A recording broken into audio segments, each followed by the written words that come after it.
Good morning, everybody. Good morning. Welcome back. Everybody looks kind of awake a little bit. Late nights last night a little bit. Jeff? Yes. I see some of my conspirators here with me, my co-conspirators. That's one way to make a pitch for the World Cup being in Cincinnati. Keep everybody out very late. Well done.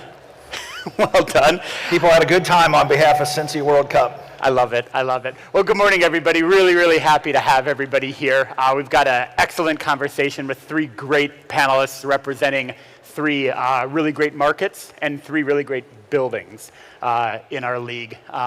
You've heard a lot yesterday about Major League Soccer through the commissioner and other people like that talking about just the incredible growth phase that we're in right now. And a lot of that really comes down to a lot of the new markets and a lot of the new buildings. And that's why it's so great to have you three with us.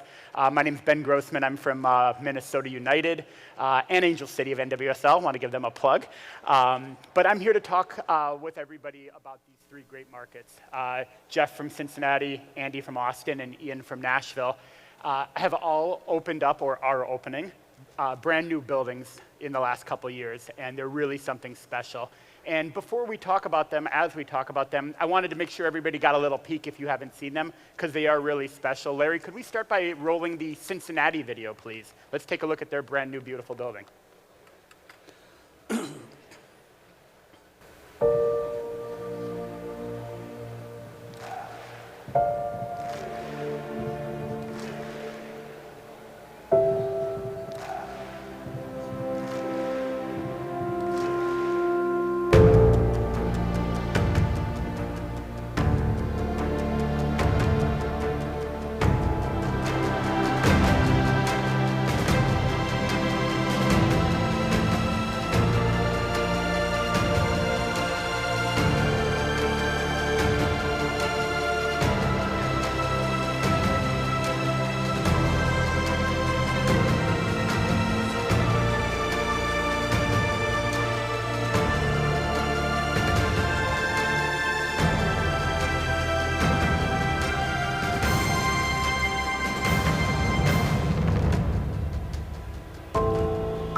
Yeah, it's beautiful. So TQL opened in 21 after you guys played in your old building for a couple of years after coming up to Major League Soccer. The place is fantastic, probably best showcased in the US-Mexico World Cup qualifier, which you guys won the rights to get, and then did your patriotic duty and delivered us 3 points on the way to Qatar, hopefully. It said right there at the end, the best soccer stadium in America. Jeff, give us the overview. Why is it the best? Well, we feel we combined the pitch that you would expect, a proper pitch from some of the best stadiums in Europe, with a lot of the amenities and premium areas that you would expect of an NFL stadium. So 26,000 seats, a full 360-degree roof that goes all the way to covers the first row. Largest team store, most suites, 53 suites, 4,500 club seats. Obviously the Bailey, which is our supporter section, which we tried to model after the Cop in Liverpool. The grand staircase that comes up, about 70% of our fans come up that staircase. We have a big supporter march. And then obviously the thing that's most distinctive is those LED lights, the Seiko lights that can animate. We're having the Who come back to Cincinnati, and those lights will go to the beat of the music from the concert going on inside. So obviously we're very proud of it, and we wanted to be the premier soccer stadium. We toured a lot of the other stadiums. Obviously I'm anxious to see what Nashville's done. Ian may top us here. You know, we certainly had high ambitions, and we'd like to think we exceeded expectations. Fantastic. It literally has pretty much everything you would want in a soccer stadium, except for Matthew McConaughey banging a drum. Andy, you have that. So let's take a quick look, if we could, at the Austin video. Let's take a look at Q2.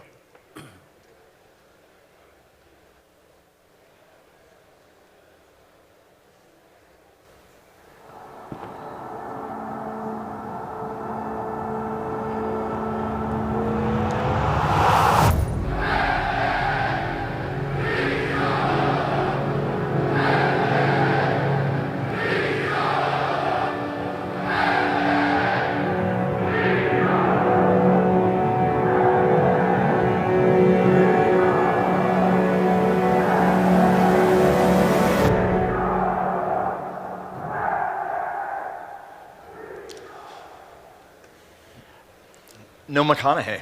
No, not there, but we know he's there, and we know he's always there. And Andy, I've been lucky enough to have been at your stadium multiple times. Anthony showed me around some of the things you guys are thinking about. It's absolutely amazing. Why don't you tell everybody, just give your overview a little bit. Thank you. I guess in our case, we have the distinction of being the only major league property in our respective market. In fact, we're the only MLS team with that distinction. But what makes our stadium unique is that it truly is a reflection of Austin. If you had 2 hours to spend in Austin, if you go to Q2 Stadium, I think you can get a lot of the representation of whether it's the architecture, the tastes, the smells, and certainly the essence of what is a very vibrant city. For those of you who haven't been to our stadium, we do have pretty incredible food. I think whether it's the barbecue, the tacos, the barbecue tacos, it's a pretty amazing food journey, which is one of the important parts of the stadium, but it's also a stadium that was built to reflect the climate. We were fortunate enough to have the ability to learn from what Houston and what Dallas have done with their soccer-specific stadiums in relatively the same, equivalent climate. We can get into that later, but we've also made a pretty big commitment to being green, and not just in the color of the seats, but whether it's the color of our vibrant lights after we score a goal, our commitment to sustainability. We're the only of these venues, at least I think we're the only one, and I think including Columbus, that use solar as part of our build out at the stadium. So those are some things that capture the essence of Austin. So I think our stadium is a representation of what is a very vibrant market. And and you guys absolutely nailed it, and we'll talk a little bit more about why as we go forward. But before we do, I want to talk a little bit about our newest baby, starting in May in Nashville. And I was lucky enough late last year, Ian, you showed me and some of my friends from Fox Sports around, and the place is fantastic. And Larry, could we take a look at Nashville Stadium, please? Give everybody a sneak peek at what's opening soon.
Fantastic.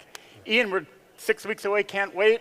Yeah, we're 2 weeks away from getting the keys, and 6 weeks away from the first game. And I think it's interesting what Andy said, that, I think each market has a specific need and specific challenges. We have a big NFL franchise, a hockey franchise, and we're building our stadium. They're both right downtown, and we're building about 2 miles out of town, out of downtown, and in a very urban neighborhood. So for us, it was really important to choose, it's a very upcoming neighborhood, but choose materials that fit that neighborhood. And when you came, it's steel and brick and wood. It's a very kind of urban feel to it. And again, same as Andy, Nashville's this, obviously known for the music city and the entertainment. That's a part of it. Big sort of music sort of infrastructure. We built a stage in the corner, one of the corners that is, accessible during the game, and halftime and what have you for concerts. And then in addition, same thing, this burgeoning food thing that's going on in Nashville with all these new communities. So a big food story around it. And then an event plaza outside, 60,000 square feet, which will bring to life pre-game and post-game. I was super excited. I think all of us probably, maybe not Austin, but I know for Jeff and I, you went through that period where you were playing somewhere else, and we were hugely grateful to play at Titan Stadium, 70,000 seats, but it's not going to be anything like going to your home stadium, and we're cannot wait. Love it, fantastic. Little piece of business quickly, because I know after us today, the great Stuart Holden is going to be talking about another new club, Miami, and their beautiful kit. Larry, our clock is not working, so I want to make sure we're off in enough time to get Stu in Miami. So at some point, somebody just give me a shout of kind of where we are, and we'll make sure we get Stu in Miami plenty of time to dazzle us. So you brought it up a little bit, Ian, as far as what makes your stadium right for Nashville. And that's a huge thing, because we all say we want to be global brands at some point, but you sell tickets in your own market. The LAFC, our Bank of California stadium, has these absolutely beautiful premium sections, all their clubs and all that. Wouldn't be right for us in Minnesota, just not the right feel for what we wanted to do for our market. So Jeff, I'll let you start. How did you balance that, wanting to be big, global, international brand, but also you wanted to build a stadium that made Cincinnati people feel like it was theirs? Yeah, it's a big challenge. Like Ian, our stadium is built in the urban core. Hopefully you could see that a bit from the video. The center of the city is on 4th Street, and our stadium's at 15th. So 15 blocks from the riverfront, which is where the Reds and Bengals stadiums are. Also in a urban neighborhood. There's been a huge renaissance in this neighborhood over the Rhine.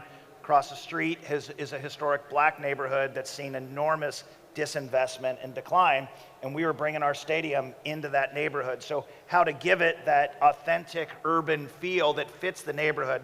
So the Finns opened it up so it wasn't this big concrete and steel.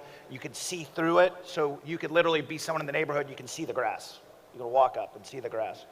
And we have this 2-story team store that is, again, accessible. We have our own retail brand for Cincy for Club. It's not a Fanatics MLS merchandise. It's our own line, and we did that, and some of the proceeds go into our foundation, which is unique. But I think for us, it was a combination of, we tried to make the stadium speak to Cincinnati as opposed to speaking to FC Cincinnati. We don't have a big history. We started in the USL in 2016. So you go to the Columbus Crew Stadium, and they have yellow and black everywhere, and great photographs and collages, and we just don't have that history.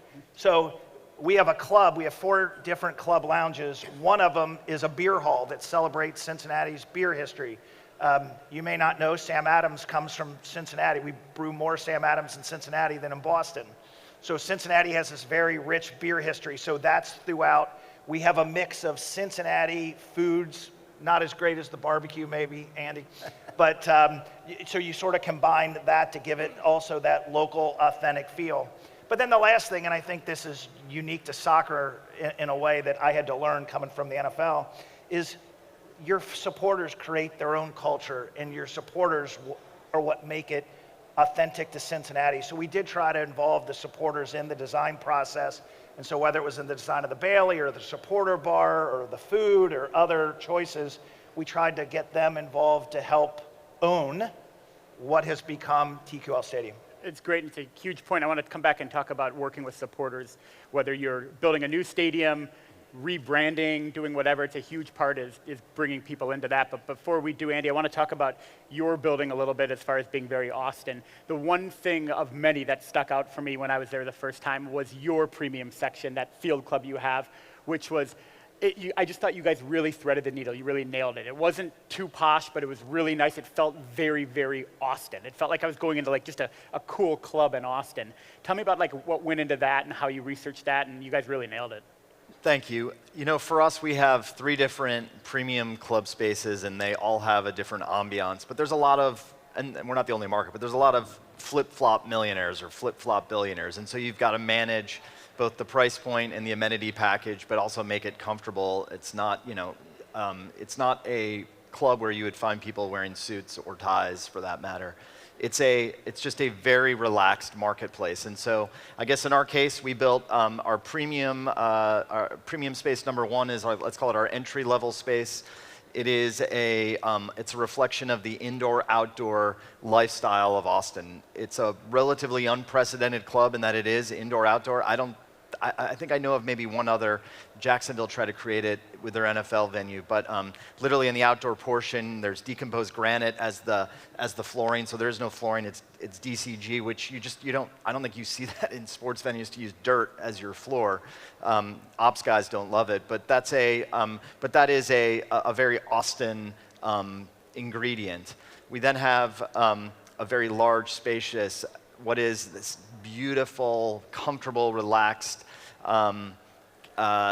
large club that is a powerhouse venue space. And that reflects Austin because Austin is this major event destination, and we're able to have large events. And then we have, like many MLS teams, we've built out a club space that has, it's a field club, 370 seats that has amenities such as being able to be adjacent to the player tunnel, adjacent to the press conference area. Again, that's not revolutionary. We followed the model, but it's an attractive investment. And we tested a new price point in Major League Soccer. I don't think there had been a product that had sold for more than $500 per seat per match previously, and I think we've got some products in there that are $800 per seat per match. Wow, I like it. I also like that term flip-flop billionaire. I mean, you just want, I want to be so rich you never have to wear shoes again. I like it. I like it. That's a good thing to aspire to. You mentioned it a little bit as far as researching the Bailey with the cop and all that, and we all take a look at other stadiums when we build one. I remember when we were in the Euros in 2016, being in Marseille, literally taking pictures of the structure of their roof, because it's kind of like what we wanted to do when we built Allianz Field. Can you guys talk a little bit about what you stole, what you looked at, what you ingested into your process, certain stadiums, things like that? I guess we were lucky because we went last, right?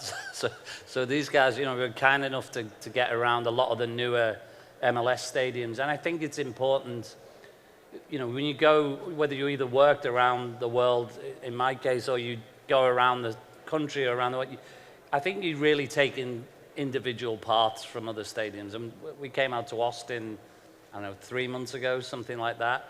And it was really helpful. Although the design is in place, you even get down to the detail. They did some amazing stuff in that. I think it's the south end zone where you made it like almost like a Hispanic market type feel, and and we love that. We haven't copied that, but it gives you kind of ideas of how you bring something to life. And I think that this theming and sort of repurposing of we looked at our lounges and said, we want this venue to be operating every single day of the year. Yes, we're building it for soccer, but really it's such a waste if you don't get real value out of it on other days. And so being the Music City, one of our big lounges, I think it's 650 on game day, 650 members with seats out front, but it's a music venue and it's built entirely as a very typical Nashville music venue. And we're talking to the Nashville Songwriters Association and these type of people about them utilizing that, on days when we're not playing soccer and, doing live sort of gigs and that type of thing. And on game day, there will be live music in there, which is a very Nashville thing. And I think it's all about different price points for different pockets and different, what people like. One is a big sports bar, and same we'll have, as well as our away games, we'll have watch parties. But when the Titans play, when the Predators play in hockey, we want to just bring this thing to life. And that only came from going around, experiences personally, but then going around the US, places like US Bank in Minnesota, which is, in my opinion, one of the greatest stadiums in the world. I mean, blew my mind, but so many small snippets of ideas, and then you kind of turn them into what works for you. That's the NFL stadium in Minnesota, owned by the Wilfs, who now own Orlando City in our league. Andy, how about you guys? What'd you steal? I'm going to be careful with that word. I do think on the soccer-specific side, we had two North Stars. The first would have been Banc of California. So we chose Gensler as our design firm. Gensler designed Banc of California. In fact, the same architect, his name's Jonathan Emmett. You might notice some similarities between the two stadiums. The same exact architect and architecture firm is responsible for both. But Jonathan, I don't think he's in here today, but Jonathan actually moved to Austin out of LA during the project. It's a common occurrence when you go to Austin at least once. And then the second is Allianz. We viewed what you guys accomplished in Minnesota as remarkable. Again, very different in the way of climates and how you address those climates, but still some of the amenities and the way that use spaced out product, we found inspiration there. I think those were the two, in fairness, the two Ohio projects weren't complete, so we wouldn't have been able to even use those as, let's call it, North Stars, but in particular, Bank of California. Not ashamed to admit that at all. I don't understand what you mean about climate. Our national team game we just hosted in Minnesota wasn't an issue at all. So never came up. Nobody ever talked about that at all. Yeah. Jeff? Pretty similar. Okay. I had the benefit of 20 years in the NFL, have seen pretty much at that point every building in the league. After our first year in the USL, I had an opportunity to go to England. Crystal Palace brought me back because we had hosted 35,000 friendly for Crystal Palace. And I used that as an opportunity to tour Palace, Villa, St. George's Park, Tottenham, Chelsea, Man City, then went over to Ajax, Vitesse, and PSV. So certainly had the opportunity to get inspiration. And as a former football guy, I had to have that a little bit on the soccer side as it relates to a soccer-specific stadium because we knew we were going for MLS expansion. We knew we were going to have to build a stadium. In our league, LAFC and Minnesota United were probably the two that we thought were most instructive. Red Bull, maybe a little bit specific to the roof and how they did their roof. It seems like all the stadiums now have the steep, safe standing. LAFC, Minnesota both have it. So probably nothing too unique there. But again, back to your earlier question, how do you take all the inspirations from all these other buildings and then make it uniquely authentic for your market? And our architect was Jonathan Malley from Populous, who works out of their New York City office. And Jonathan did a great job working with me to try to incorporate all of those ideas. I will share one quick, it was funny. We put on Twitter our home locker room and the picture. And I got a message from the person who hosted me on my tour at Man City who said, "I said you weren't allowed to take any pictures. I see you snuck one." And I replied back, it was in my head because our colors and the way our changing room does look pretty similar, but I didn't steal a picture. Well, Darren, I think his tour could have ended after Selhurst Park. It's the most beautiful stadium in England, isn't it? Yeah? I think you guys modeled your NFL stadium and MLS stadium right after it. Yes, that's why it's so great down in Atlanta. Let's talk about, so I really want everybody to leave if you were ever involved in a new building, rebranding something or whatever with some ideas. And Ian, as you're about to go through that right now, Andy and Jeff, let's do some teaching right now and some advice for Ian. I think one way, obviously, is always to tell somebody kind of what you do over again, or what you messed up, if you will, and whatever. And I'll put my hand up and say, here's one for you in Minnesota. When we launched our stadium in 2019, early on, we started to see a lot of flooding on the field. It was holding water, and we had spent $1 zillion on the heating coils and everything underneath, and it should have been a problem. And we couldn't get to the bottom of it and all that. And it turned out that when we did our drainage system underneath, it's a series of pipes. And as you're putting it together, you literally put little things to kind of block it in between while you're building it. Almost like when you do a domino thing and you leave a space every 20 dominoes in case it falls. So what happened was we originally found out that we had never pulled up the things. So the drainage system was completely blocked. So the way we found it out literally is we had to take these little needles that have cameras in them, stick them in the ground to find out what was going on. Those needles actually come in really handy because when we played Nashville, that's how we spied on your set pieces in training using those. It's fantastic. So that's how we actually didn't lose to you the other day. So Jeff, Andy, any advice we can give to Ian as he ramps up here 6 weeks away? Anything you'd do over again? Well, I think what I'm going to share is well beyond, Ian's well beyond it, but we had two things that come to mind. Number one, we had been at Nippert Stadium, University of Cincinnati, and our third year in the USL, we were drawing 28,000 a game. And so then we're going to build the stadium, and people at the league say 2021. That's all you need, 2021.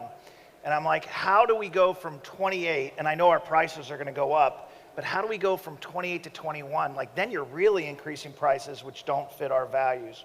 So we ended up at 26. And, you know, I'll tell you, as we think about the long-term history, the future of where we're projecting the league, you know, you sort of wonder, is it big enough? And yes, it's big enough right now, but is it going to be big enough in 10 years? We spend an awful lot of money, and then that leads me to the second point. So we were under a timeline with the league where we had to have all the property acquired and ready to break ground effectively in order to get the expansion franchise. And site acquisition is really challenging. And there was a church, Jehovah's Witness, on the north, and we could not get that parcel. And we didn't need it to build our stadium, but you needed it to have wider concourses where you would feel, your fans would feel a little bit more comfortable. Anyway, long story short, we put the piles in the, we just proceed with the site. We put the piles in the ground, and of course, once we get the piles in the ground, someone knew someone in the Jehovah's office in New York City, and we were able to get a deal to acquire the site, and now it's where the county garage is. And literally, we got that 2 weeks after the piles finished. Yeah.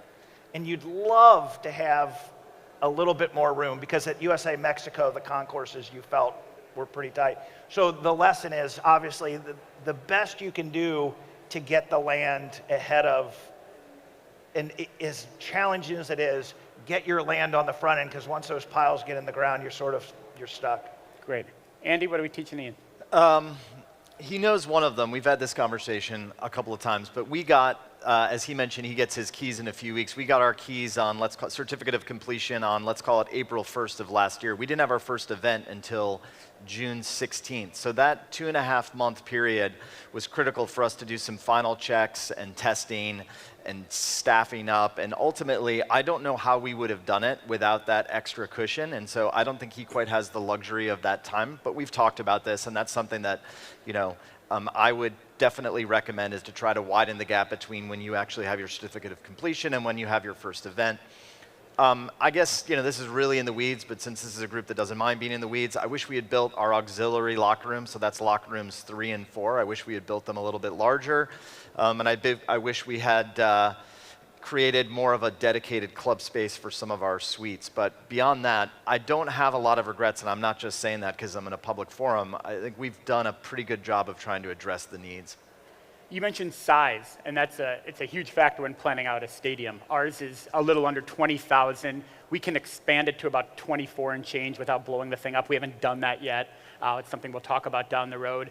You guys are about 22, is that right, Andy? We're at 20,700 with the ability to get to 22. Okay, and you guys went 30. Yep. That is massive for an MLS stadium. The building itself, when you're in it, feels massive. How did you get to 30? That's a great number. Well, honestly, when I arrived in Nashville in 2018, that was already the vision of our lead owner, John Ingram. And I said to him, listen, everybody's building 20, everybody's got about 20, the league average attendance somewhere around that. Why would you build 30? And he simply said, I want to build it for where we're going, not where we're starting. And I think that was really insightful.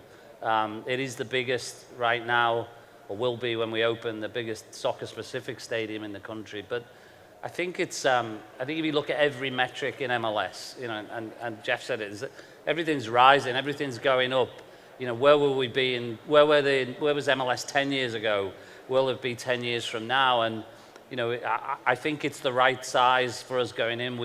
I think just today announced we just passed 20,000 season tickets, and we're 6 weeks out, and you know, selling like crazy on a daily basis. So I think it's right for us. I think we will grow into it. I don't know whether we'll have 30 every game for the next few years, but it certainly will be largely full, I would say. And I think everything I've seen in the league is you know, sort of headed in that direction. I'll tell you a great story to Jeff's point about acquiring land. When I was at Liverpool, we rebuilt the main stand, £120 million investment, 26,000 seats, and we had to acquire, anyone who's been to Anfield knows it's surrounded by terraced housing from the sort of pre-war, and we had to buy 300 houses.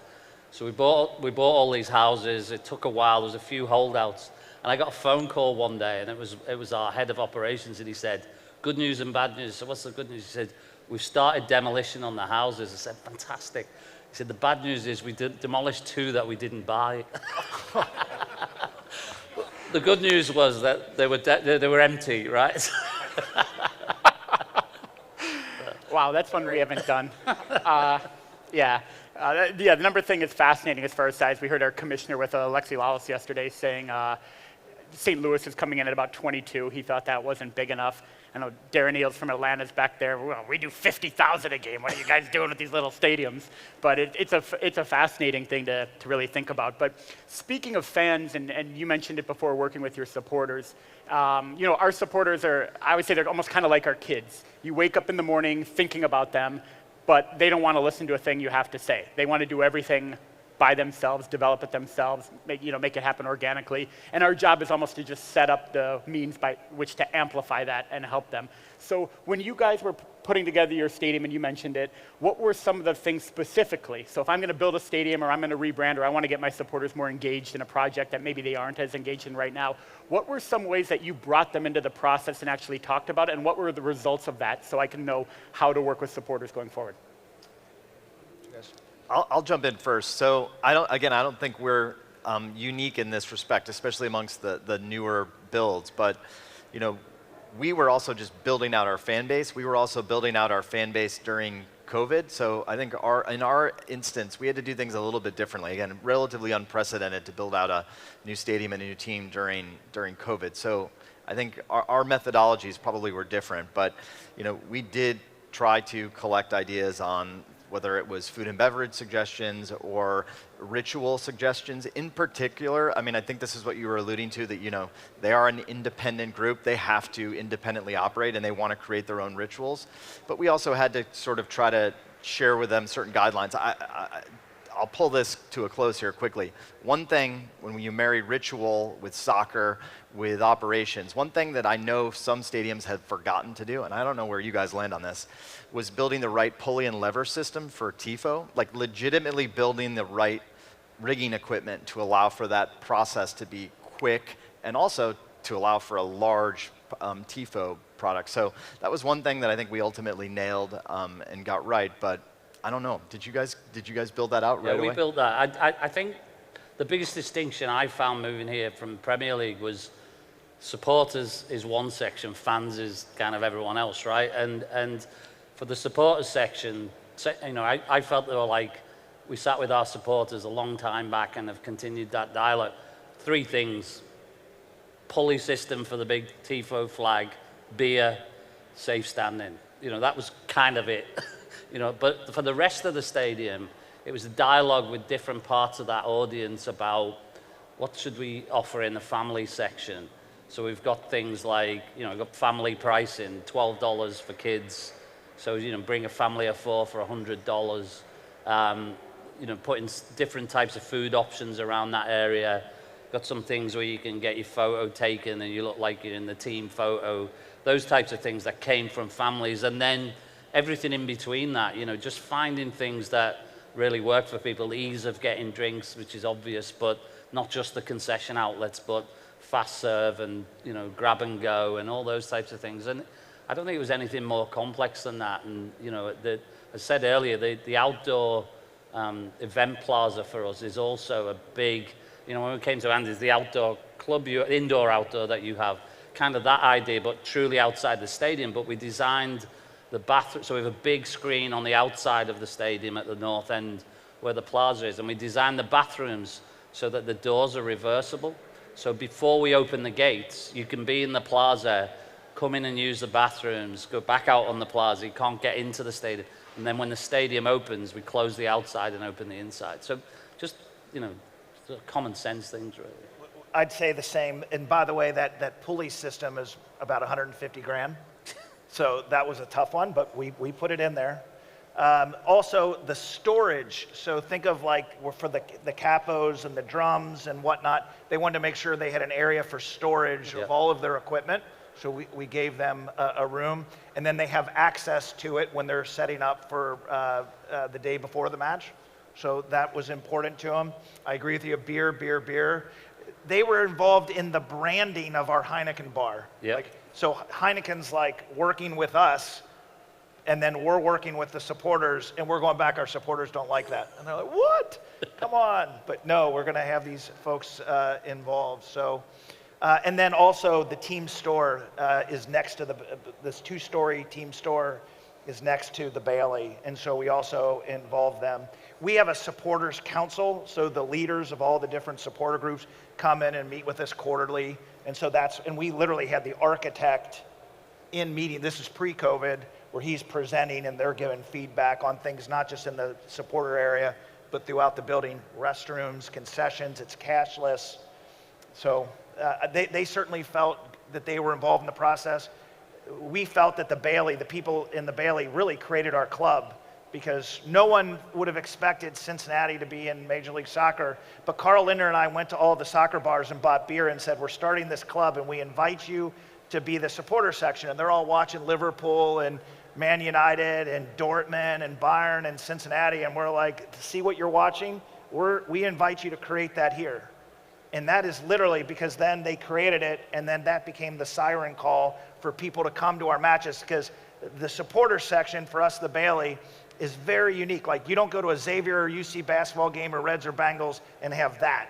Songs, drums, chants, smoke. So people who weren't even soccer fans were coming to our matches in the USL just to watch the Bailey. And so we felt like we had to honor their role in the creation of our club by getting them very involved in the process. And then let's talk about once you're up and running. So for you guys, you're multiple years in, and things haven't gone on the field as you've hoped. Big win this weekend, though, by the way, well done. Thank you. But they haven't gone as well as you hoped. But I was talking to a vendor we have in common the other day, and he was talking about your merchandise numbers, for instance, which are just insanely off the charts. You guys have beautiful stuff. But when you watch a game from Cincinnati, stadium's packed, it's rocking, and you've done that despite not being where you want to be on the field yet. We can't expect us to be winning every year. Just that's not how, can't do business that way. You can hope and try and all that stuff. But how have you managed through that tough time on the field to keep the fans so engaged? So when we launched the club, we had 3 core values: a winning team, a family-friendly, inclusive club, and a franchise that's giving back and making the community better. In the USL, we did all 3 pretty well. In the MLS, we've done 2 of the 3, and the other one's been pretty miserable. But because we've continued to be consistent about making an impact, being inclusive, being an organization, we believe sports teams have an obligation to lead, inspire, and unite. Sorry.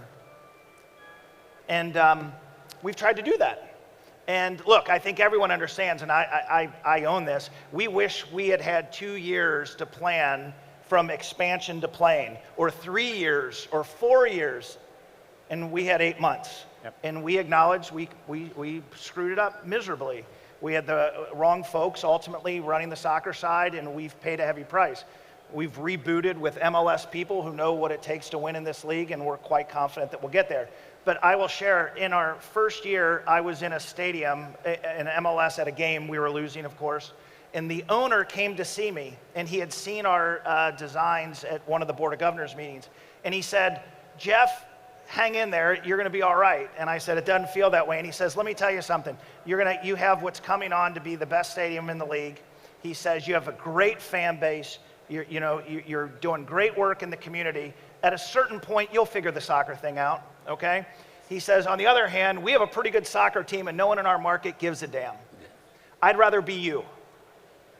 And so to me, I want them to matter because we need them to matter. We need all our teams to matter. But that was some solace that you screw up your stadium or you have no relevance in your market and you got big problems. Yep. And we've gotten those things right. Now we just got to get the soccer piece right. And we think Chris Albright, Pat Noonan, we're going to get there. Nice. Well, again, good start this past weekend to turn things around.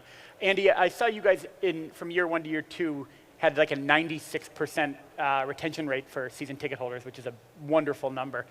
What did you guys learn from year 1 that you changed for year 2? Or what did you learn from people who had come and experienced your building that you changed on the run? Well, I will actually answer that slightly differently than maybe you'd expect, because part of part of our mission is, of course, to continuously improve, whether that's add new technology to the stadium or add new players to make the on-field product better. But there actually was something so successful about our inaugural season in 2021 that part of the plan was to actually remain consistent in certain aspects. For example, the food and beverage platform. You know, the food and beverage platform was wildly successful.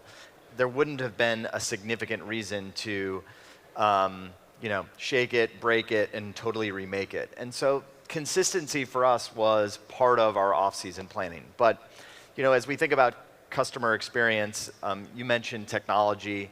You talked a little bit about the grab-and-go market. So for those of you not familiar with that, it's basically, instead of walking up to a belly-up concession stand, a traditional concession stand, create more of a walk-in mini-mart experience. We call them grab-and-go markets. Again, you've started to see these throughout sports and airports significantly. But you know, we would do more, but one thing that we did in the off season was we upgraded the technology to allow for it's not quite the same technology where you're being retinally scanned or you're being monitored by a camera and you don't even have to put in a form of payment. It's a little different, just a very quick scan process where you put your food, instead of scanning, you put your food on a scale and it weighs it in 1.5 seconds. You can tap your credit card or slide your credit card in another 2 seconds. You can be in and out of there in literally 4 seconds. And so those are the sorts of little process modifications that we go through. I'd like to think that the stadium environment was one of the reasons that drove our renewal rate. As Jeff pointed out, you know, what we've been able to create in our market is very different than what's happening in the rest of Texas. There's nothing like it in the state of Texas, and what is a very rich sports state. Austin FC's platform is unlike any other. We need money to pay for these stadiums, and one way is sponsorship money. And there's a lot of in-stadium activations you can do, and you kind of have to walk that line between turning it into a huge billboard and a place where the supporters can actually feel like it's their own. Ian, how have you guys looked at that as far as signage in the stadium, as far as certain activations and things like that? How are you walking that balance? Because it's a really big one. We've all been to stadiums that just feel like a library. Yeah, I think it is, but I think if you watch soccer in any league around the world, there's a kind of expectation, right? You're going to see LED. You're going to see. I think I would say NFL stadiums are more indicative of lots of sponsors. We took a very hard line, even before we built the stadium, when we were playing at the NFL stadium, we took a view of let's create a floor on what we will accept for a sponsorship. So we don't have we have 50 sponsors, which sounds like a lot, but you know, the hockey team in Nashville has about 500 sponsors. And that's fine if that works for them. I think we just took a view that let's have people in different sort of category levels at different price points. And let's make sure we can really service and give a return on investment. And you know, in the transition from playing 2 years in an NFL stadium to moving to our stadium, I can tell you going into this year, our revenue's more than doubled in sponsorship terms. And we just announced last week a naming rights partner. You know, those are the things that you're missing out on when you're not there. But I think you're right. There is a point where it's too much. It's the same as on the kit or the jersey, as they call it here. You know, how many logos is too many logos, right? But I think we've got the balance right. And I think for me, it's more about keeping the price point. You know, not having the small taxi firm advertised in the corner. You know, you've got to create an impression of size and scale and bring real quality local, domestic, and international brands to it. And that's really how we approached it. And by the way, I just want to highlight what these guys have both done in the way of their marketplace competition. Just the bar that has been raised with MLS is significant, but in particular in these two markets, they've got competition. They've got an NFL team, an MLB team as their competition. You have an NHL team, an NFL team as competition. And they are not operating in the largest metro areas in the United States, but the sponsorship impact that you've been able to pull, again, it's raised the bar in the league, but it's also representative of how powerful of a brand Major League Soccer can be when competing against the other 4 major leagues in North America. Ian, how do we do? You ready? I think so. Okay. Yeah, I mean, I think it's a great question because, you know, we were talking backstage, and Andy had told me before about, and he said it earlier about, there's, you know, you get there, you get the keys, and then you know, got to sort this stuff out. I think that one of the things that I've learned in almost 4 years here now is that this league, Major League Soccer, there is more collaboration between the teams than any league I've ever seen. And I think that's one of the biggest jewels in the crown here. We all want each other to succeed. So I can pick the phone up to these guys or any of these guys, Darren who's here, everyone else, and say, hey, how do you do this? Or how much are you charging for that? Or what do you, and everyone will share everything. It's very open book. And so are we ready? I think we are, because everyone in my team, including myself, has the ability to pick the phone up to people and their peers in other clubs and find out what went wrong or what should I be watching for. So if you're going to be prepared, I think this is the league where you can be most prepared. Speaking of preparation, how will you prepare for opening day? How will you properly medicate yourself before, after, during? Well, I only remember our opening day in 2020 at Nice, our first game in Major League Soccer. Somebody asked me afterwards, how did you find it? I said, I don't really remember it. I was, just... So, same, I mean, it'll be all music and football, right? I mean, or soccer, music's a big part of our opener because it should be. We're the Music City. We have a great team on the field so far, and long may that continue. And as Jeff said, it's, that will go up and down as it will with any club. But if we put a great product together, great connection with the community, which we have, and a great stadium, then hopefully, we'll do well in the long term. Good. Well, in closing, it's my turn to give you some advice. And on that day, if you remember one thing, all kidding aside, at some point, maybe before the game when you're down on the field, just stop. Just stop and take a look around, because it's incredibly special. You'll never have another day like that again. It's special what you guys are doing. These guys will tell you it's special what both of you done. And just really excited to be a part of it. Can't wait to see that beautiful new stadium up and running. Good luck to it. And thank you for everybody for coming. Have a wonderful day and enjoy the rest of Soccerex. Stu Holden in Miami coming up soon. Thanks, everybody.